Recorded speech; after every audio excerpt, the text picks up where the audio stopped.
I've got a problem with my Fotga DP500 rail system in conjunction with using this quick release plate which I purchased from them to work on this unit. Problem I'm having, this unit does not slide onto this part here at all. So obviously something wrong. He sent me the wrong parts. So can you please tell me what part I need in order to work with this unit, because this is a DP500 unit.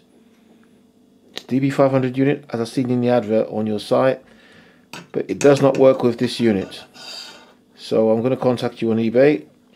So I want to get this working. All a learning experience.